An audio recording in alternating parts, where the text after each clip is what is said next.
আজ আমার সোনার ষষ্ঠী পুজো। তো চলো তোমরা ষষ্ঠী পুজোর ভিডিওটা দেখতে থাকো, আর বাকি গল্প তোমাদের সাথে পরে করছি।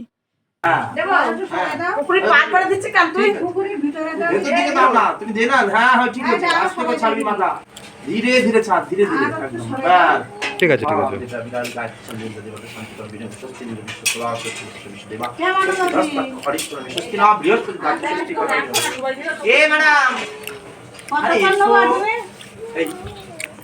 আচল বার করো তোমার, পুরো বার করো। না পুরো নাও, একটু শাকভাজি একটু ধরে দিয়ে দাও।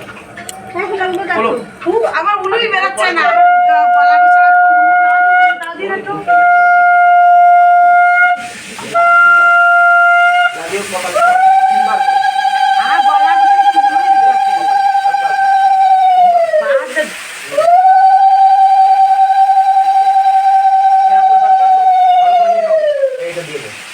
আসলাই দিয়ে দাও, এখানে যারা থাকে না ওই সাথে দিয়ে দিয়েছে। হ্যাঁ নিয়ে যা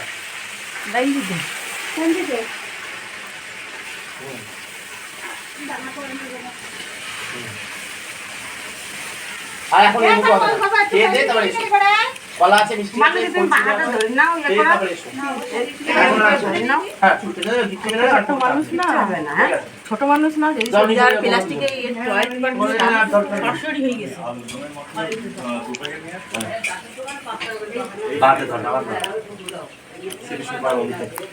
নমস্তে বিষ্ণু, নমস্তে বিষ্ণু, নমস্তে বিষ্ণু।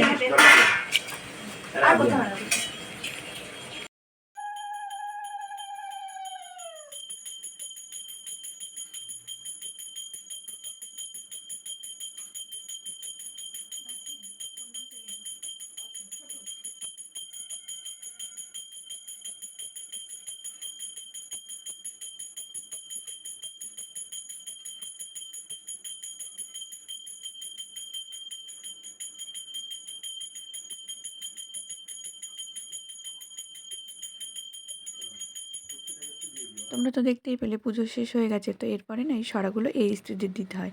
তো সেই জন্য মা সবাইকে দিচ্ছিলো, এখানে মামিকে দিচ্ছিলো। এটা হচ্ছে শিলা মামি। আর দেখো এখানে হচ্ছে আমার বর শুভ মশলা করছিল। আসলে সামান্য রান্নাবান্নার আয়োজন করা হয়েছিল, যেহেতু পুজোর দিন নিরামিষ আয়োজনই করেছিলাম। তো এখানে মামিরা হচ্ছে সবজি কাটছিল, আর ওইখানে মামি আলুর দম আর চাটনিটা রান্না করছিল।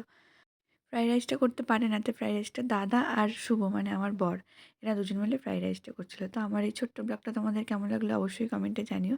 ভালো লাগলে লাইক কমেন্ট করো, আর আমার পাশে থেকো। টাটা।